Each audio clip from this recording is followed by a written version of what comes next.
After 5 months of hard work, the spread of COVID-19 in China is under control. Now, the discussion regarding the pandemic in this country has shifted to whether it should reopen to international travelers. With concerns about imported cases, are we going to accept living alongside the virus as a new normal? How should China's border control safeguard its people? With all of these questions in mind, I sat down with Professor Yuen Kwok-Yung, who is a chair of infectious diseases from the Department of Microbiology at the University of Hong Kong. He discussed how to prevent imported cases while at the same time streamline the system of the so-called new normal. The latest situation, testing in Wuhan. Everyone almost in Wuhan has gone through it. Now, the new cases almost close to zero. So how should we understand the result? I think it's a good sign that there is no evidence of virus circulating in Wuhan. But that is also not that a good news because as far as I know, the zero prevalence, the percentage of antibody positive in the Wuhan population is low, which means that the herd immunity in Wuhan is also low, which also means if there is a reintroduction of the virus, there will be a major outbreak in Wuhan either. When we talk about herd immunity, there has to be the precondition of massive infections and also things like that. So where are we if we talk about good and bad? It is both good and bad. Because low herd immunity, it means that your control measures has been very, very good. Yes. That is a good news. But the bad news is that if you cannot control the border and there are viruses going in with incoming travelers, then you can get into trouble. Once the general awareness that all the mask wearing and also the hand hygiene is getting not that good because people become fatigued after all these hygienic measures for so many months. So at the end of the day, it is both a good thing and a bad thing. And my advice is that in Wuhan or any parts of China, including Hong Kong, in Hong Kong, we ask the government to do extensive testing. Anyone who have even very mild symptoms must be tested by RT-PCR. We must continue to wear masks. We must continue to do extensive testing to get early case detection, especially in mildly symptomatic individuals. That's another question I want to ask you, Professor Yuan. You see some of the economies in the world already open up. Some would possibly be categorized as premature if you look at the guidelines of WHO. However, they did open up. And therefore, we are seeing more circulation of populations among those countries. And now, here comes the dilemma. If China opens up the border, of course, more confirmed cases will come in. There's bigger chance of infection and danger. However, if it doesn't open up the border, let's just say a few weeks from now, it's going to be a big hit in terms of China's interaction with the rest of the world. I don't think it is an issue at all, as long as we have the correct countermeasures in place. For example, if people came to China, wants to come to China, they are required to have RT-PCR testing within 5 days before they travel. And then once they arrive in China or in Hong Kong, they must be retested at the same time to make sure that they are not shedding the virus. And once they come in, they are always required to wear a mask, do hand hygiene. And they must report to the authority, to the health authority, if they develop any symptoms. Without travelers, without the business going on, the economy will be so bad that it can be worse than the pandemic. Listen to your advice. Already a long list of things they have to do before coming here, and a long list of things they need to do after coming here. They need to open up their mobile phones to the Chinese app, which something might be sensitive to. So all of these requirements have to be met before they want to make a trip to China. Of course, this is going to be complicated and challenging for every one of them. And do you think that will be? I don't think it's complicated at all. Yeah. It's not complicated. You get a test before you travel. And nowadays, how many tests are being conducted in New York, for example? So you get a test before you come. You come in, the test can be done at the airport. So it's not complicated. Health declaration is also not complicated. It can be done on the web. And for WhatsApp, there is some sensitivity because you are being tracked of where to go. But it is a new normal we have to accept because the pandemic situation is still there. This is what I really want to ask you. The next question, Professor Yuan. I see you are very passionate about this issue, the new normal, so-called. I think the first is we must acknowledge the need for a new normal. If you don't acknowledge the need, there is no point in talking about it. The second thing is that we now know very well that all these pandemic or emerging infections will come again and again. If do not have good measures to prevent all these emerging infections to spread, we are in deep trouble. I think from now on, every traveler must make health declarations, not just temperature checking. It is a must. Second, if you have the vaccine, you must have the vaccine first. Document that you really have neutralizing antibody in the blood before you can travel. But maybe you are suffering from another emerging infection that we do not know about. So all this healthcare declaration has to be in place. Now, finally, I think everybody have to recognize some very important thing, that we can no longer allow any live animals to be in our markets. Now, this is for China. A lot of Southeast Asian countries, African countries, South American countries do have live animals in their market. Even Hong Kong, we have live poultry in our markets. And we have to stop such practices from now on. Finally, we have another very important new normal that we have to accept. Is that I think everybody in the world must have their own individualized or personalized epidemic combat kit with reusable material. Now remember, when you are using all these disposable masks, this is very environmental unfriendly, and it is very wasteful of material. Yes. We should have a mask that fit our face very well. It can be washed and be reused, and even gowns covering outside. And also, everybody should have a pocket alcoholic hand rub.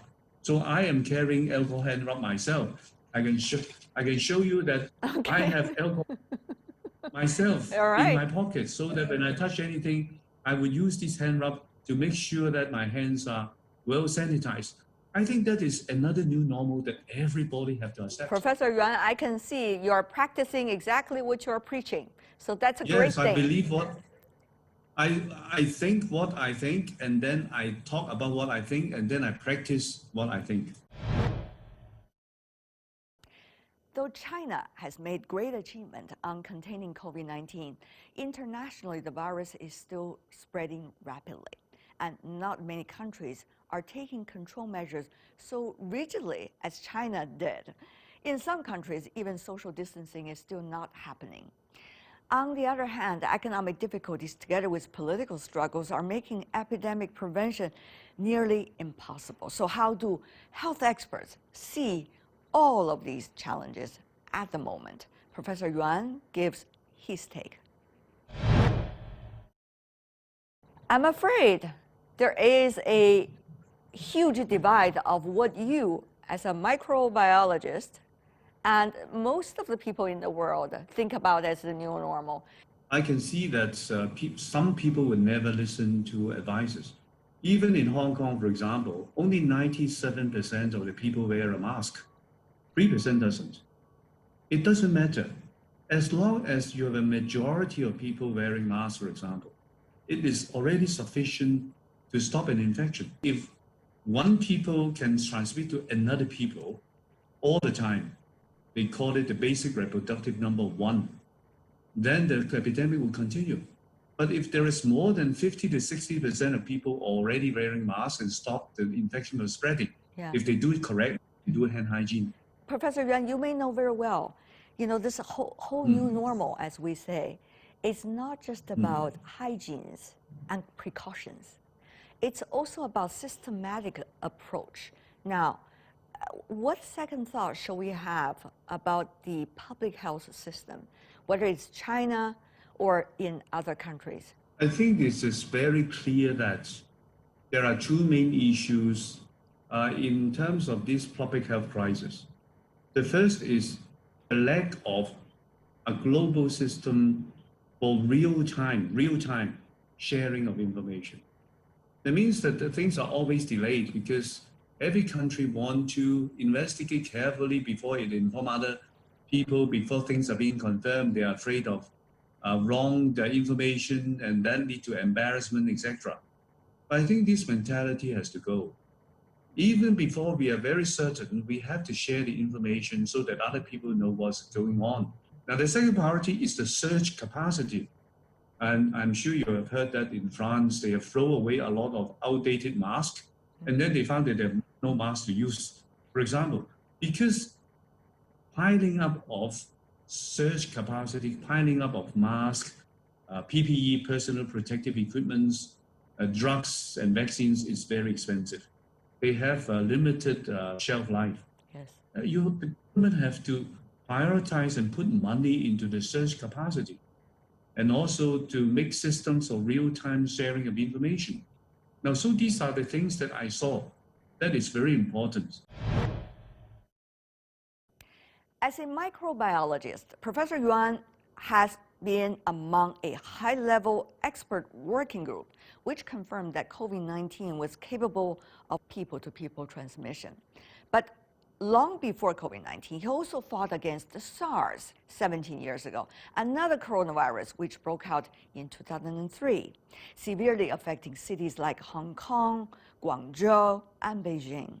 He was the one who traced the Sars back to its animal host. He advocates keeping wildlife away from humans, particularly in the market. Also, he criticized actions of politicizing the origin of the virus and calls for concrete measures to contain the outbreak together. Professor Yuan, you have been widely respected because of your contribution. 17 years ago, during the outbreak of SARS, you were speaking out, you were doing research about it, you were putting precautionary message to everyone. What was it like at that time for you to dig into what exactly, scientifically speaking, is happening and came up with the kinds of cautioning and suggestions then? I think one of the most important lessons that I learned after SARS in 2003 is that the virus is coming from wild animals. Initially, we thought that it's the seabed that is causing the problem. Later, we found that the bats, the Chinese fossil bat, is most likely the ancestral, is the animal, the natural reservoir of the ancestral SARS coronavirus. And since then, we have been doing a lot of virological surveillance in wild animals. And in fact, 2 years later, in 2005, we find that around 39% of the Chinese fossil bat are harboring SARS-related coronaviruses. By the year 2007, we actually sound the alarm. We wrote in a reviewed journal, called the Clinical Microbiology Review, that we really have to be careful, because we think that this SARS-related coronavirus in the Chinese fossil bed is a time bomb. We have to be prepared. If we don't prepare, then we can get into big trouble. So, lesson for every one of us is that don't think that SARS is going away. It's not. 2003 SARS is the first attack. Now we have this COVID-19, which is a SARS version 2. And I'm sure there are SARS version 3 and SARS version 4 coming. I'm sure that it can happen because wild bats contain a lot, they have a lot of SARS-related coronaviruses. And they will continue to recombine the genome, exchanging gene fragments, and then form new viruses. We must respect the life of wild animals. They are part of our ecology on the earth. They have a very important role in eating up mosquitoes and other insects to prevent the ecology from collapsing. They are very useful and important animals. We should respect all these wild animals. We should not catch them, farm them, or eat them. Remember, through thousands of years, we have been living with the domestic animal like cats and dogs, cattle, sheep, etc. We are quite adapted to their viruses. So even if some of the viruses jumping into us, usually there's no big problems. But we are not living along with these wild animals in the past millions of years. That's right. Unlike the domestic animals. So we are not adapted to their viruses. Now, if these wild animals viruses jump into us, we can get into big trouble, like this COVID-19 or the 2003 Sars. So I think that is a big lesson for us, that we have a new normal.